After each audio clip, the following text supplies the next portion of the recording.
والعلم، اس سے مراد اتباع سنت ہے، اتباع سنت، اس کی زندگی دیکھو کہ حضور کی اتباع اور آقا علیہ السلام کی سیرت کی پیروی ہے یا نہیں، اس سے فیض ہوگا۔ تیسرا التوکل، اس کا حال دیکھو کہ توکل کا ہے یا نہیں، اس کا حال دیکھو توکل اللہ پر ہے یا نہیں۔ اللہ پر توکل ہو تو بندہ کبھی بندے کا سائل نہیں ہوتا، لوگوں کے پیچھے مارا مارا نہیں پھرتا، تدبیریں نہیں کرتا، منصوبے نہیں کرتا لوگوں کو لینے بسانے خلق کے پیچھے۔ والیقین، اور جو اللہ نے وعدہ کر دیا اس پر کامل یقین، دل متذبذب نہ ہو۔ یہ چار کیفیتیں قلب کو نصیب ہوں تو علم پڑھنا پڑھانا نفع دیتا ہے، ورنہ آدمی متعلم بنتا ہے، معلم بنتا ہے، معلومات ملتی ہیں، فرائض ادا ہوتے ہیں، مگر اس سے حال نہیں بدلتا، اس سے بندے کو خیر نصیب نہیں ہوتی۔ اس کے نتیجے میں یہ ہوتا ہے کہ بندہ جب زہد کے مقام میں داخل ہوتا ہے، زہد میں دل دنیا سے بے رغبت ہوتا ہے، تو اللہ تبارک و تعالی اس دل پر پھر ایک کھڑکی کھول دیتا ہے۔ جب تک دنیا کی محبت دل میں رہتی ہے دل مغلق رہتا ہے، باب مالا اعلیٰ کا اللہ کی طرف سے باب اس کا کھلتا مفتوح نہیں ہوتا، دروازہ نہیں کھلتا، اس کو مفاتحہ کہتے ہیں، افتتاح نہیں ہوتا، دروازہ نہیں کھلتا، دروازہ بند رہتا ہے۔ کیا؟ تو کئی لوگ گلیوں کا ہی چکر لگانے والے ہوتے ہیں، یہ بھی غنیمت ہے، کئیوں کو گلی ہی نہیں ملتی، کئیوں کو گلی ہی نہیں ملتی، چلو کئی اس گلی تک پہنچ جاتے ہیں، دروازہ ان پر بند ہوتا ہے، کئی دروازے میں داخلہ بائیوں کو نصیب ہو جاتا ہے، ڈیوڑی تک رہتے ہیں، غنیمت ہے، دروازہ تو کھل گیا، دروازہ تو ڈیوڑی میں بھی کوئی کھڑا ہو، وہ ڈیوڑی مکانوں کی ہوتی تھی نا، گھر کے انٹرنس کے ساتھ دروازے کے سامنے، تو جب ڈیوڑی تک پہنچ جائیں تو گھر کے اندر ہونے والی بات کی کوئی نہ کوئی خبر آواز تو کان میں پڑ جاتی، کئیوں کو صحن تک بلا لیا جاتا ہے، صحن میں بٹھا لیا جاتا ہے اور اندر آ جاتے ہیں، اور کئی اندر پھر کمرے میں بلا لیے جاتے ہیں، حجرے میں بلا لیے جاتے ہیں، ملاقات اس حجرے میں ہوتی ہے، صحن میں نہیں ہوتی، نہ ڈیوڑی میں ہوتی، نہ دروازے میں ہوتی، مگر دروازے تک بھی کوئی پہنچ جائے تو خیرات مل جاتی ہے۔ یہ درجات ہیں، سٹیپس ہیں۔ لیکن زہد اگر آ جائے دل میں، بے رغبتی دنیا کی محبت کی اور دنیا سے لا تعلقی اگر پیدا ہو جائے تو اللہ پاک کھول دیتا ہے، دروازہ کھول دیتا ہے۔ کیا؟ دروازہ کھول دیتا ہے۔ جب دروازہ اللہ پاک کھول دیتا ہے تو اس کا درجہ مفاتحہ ہو، تو بندہ جب اس پر دروازہ کھلتا ہے، افتتاح ہوتا ہے، تو وہ جب بندہ عطا کے ارادے سے کہ مجھے عطا ملے، عطا کے ارادے سے جب طلب کرتا ہے، عطا کے ارادے سے طلب کرتا ہے، تو اس پر اللہ پاک، میں نے کہا نا جب دروازہ کھلتا ہے تو کچھ دینے کے لیے ہی کھلتا ہے نا، تو عطا کرے مولا، جب طلب کرتا ہے تو اللہ کشف غطا کرتا ہے، اللہ اس کے پردے ہٹا دیتا ہے، اس کی عطا اخلاص پر مبنی عطا سے اس کے پردے ہٹا دیتا ہے۔ بندہ زیادہ مانگتا ہے اللہ سے تو اللہ افادہ عطا کرتا ہے، اس کو روحانی فوائد عطا کرتا ہے۔ بندہ مقامات کی جوں ترقی کرتا چلا جاتا ہے، اللہ پاک اس پر مکاشفات کا اضافہ کرتا چلا جاتا ہے، جب دروازہ کھل جائے۔ اس کے بعد اسی زہد میں، ورع میں، تقوی میں، اخلاص میں جو انسان محنت اور ریاضت کرتا ہے تو مفاتحہ کے بعد مواجہہ آ جاتی ہے، پھر توجہ کرتا ہے اللہ رب العزت بندے کی طرف۔ بندے کی توجہ جب کامل اللہ کی طرف ہو جاتی ہے، زہد سے، ورع سے، تقوی سے، صدق سے، اخلاص سے کامل توجہ اللہ کی طرف ہو جاتی ہے تو اللہ بھی بندے کی طرف متوجہ ہو جاتا ہے۔ تو اے بندے، جب تو پھر اللہ کی طرف متوجہ ہوتا ہے تو اللہ رب العزت پھر تیرے اوپر دروازہ کھول کر تو اطاعت کے ساتھ توجہ کرتا ہے، اللہ کی اطاعت، بندگی، فرما برداری کے ساتھ توجہ کرتا ہے تو اللہ تبارک و تعالیٰ تیری طرف اپنی محبت کے ساتھ توجہ کرتا ہے۔ بندہ جو جو طاعت اور بندگی عبادت کرتا ہے اللہ اس کے ساتھ اپنی محبت کو بڑھاتا ہے، محبت سے توجہ کرتا ہے۔ بندہ اللہ کی طرف اقبال کی توجہ کرتا ہے اللہ وصال کے ساتھ عطا کرتا ہے، یعنی اپنی دل اور نیت کو سیدھا اللہ کی طرف کر لیتا ہے، دائیں بائیں ٹیڑھ نہیں رہنے دیتا۔ تو جو صاحب اقبال ہو جاتا ہے اپنا چہرہ، اپنے دل کا چہرہ، روح کا چہرہ، خواہش کا چہرہ، تمنا کا چہرہ، توجہ کا چہرہ صرف اللہ کی طرف کرتا ہے تو اللہ اس کو وصال عطا کرتا ہے، وہ وصال سے متوجہ ہوتا ہے۔ بندے کو انوار ملکوت نصیب ہوتے ہیں، اس پر ملکوتی انوار نصیب ہوتے ہیں۔ اللہ پاک اس کو جب وہ ملکوتی انوار ملتے ہیں اللہ اس کو عالم جبروت کے انوار سے عطا کرتا ہے۔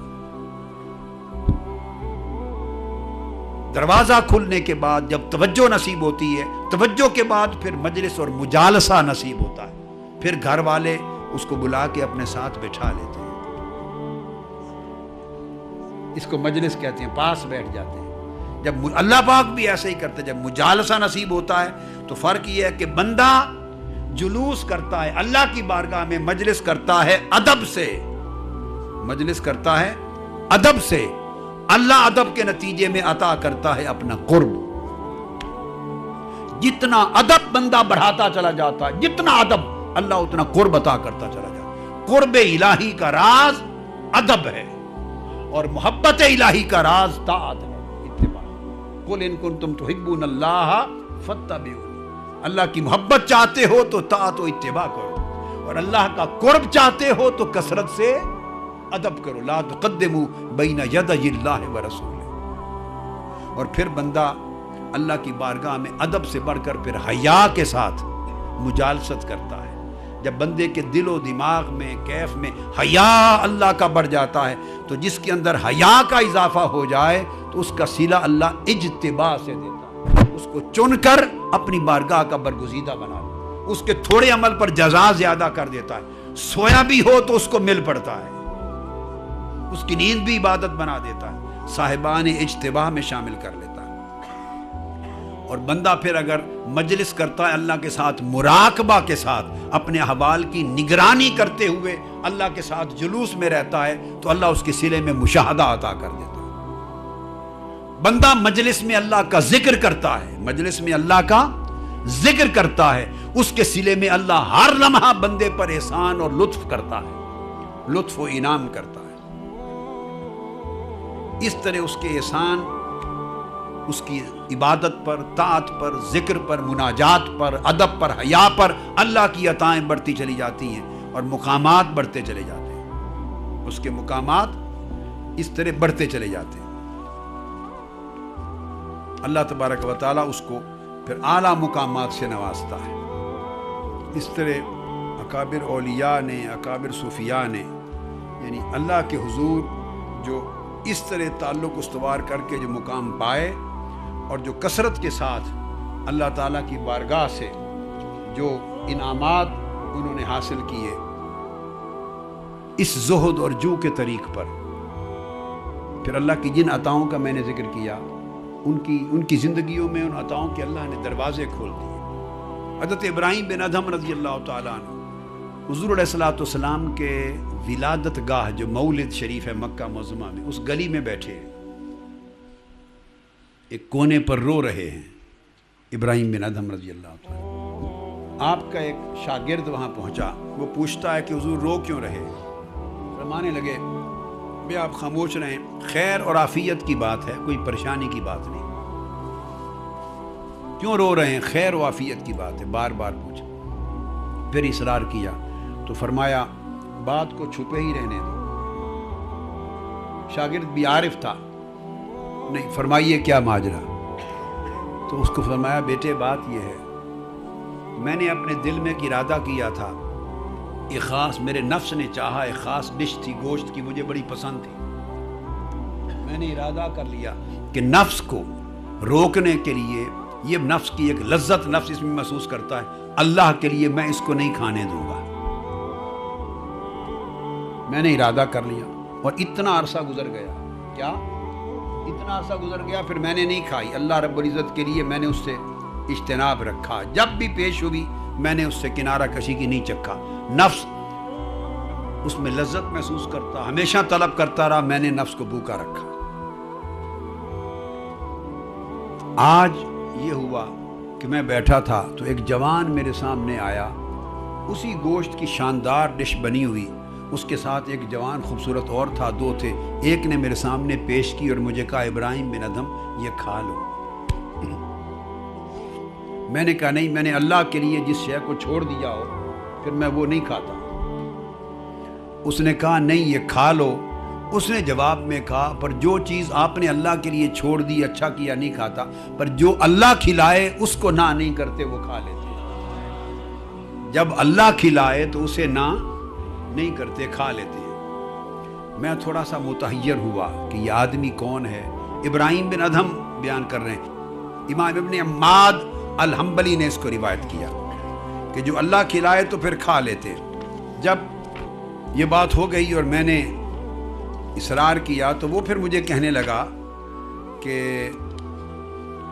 اگر اللہ کھلائے اور بندہ نہ کھائے تو نقصان یہ ہوتا ہے کہ پھر جب بندہ مانگتا ہے تو اللہ عطا نہیں کرتا. اس کی باتیں بڑی عجیب تھیں, اس کی باتیں بڑی عجیب تھیں. تو میں نے پوچھا کہ آپ ہیں کون؟ بڑی عجیب باتیں کہہ رہے ہیں, آپ ہیں کون؟ اور جو کھلانا چاہتے ہیں لائے ہیں, کس نے بھیجا ہے, آپ کون ہیں, کیا ماجرا؟ کہنے لگے میں خضر ہوں.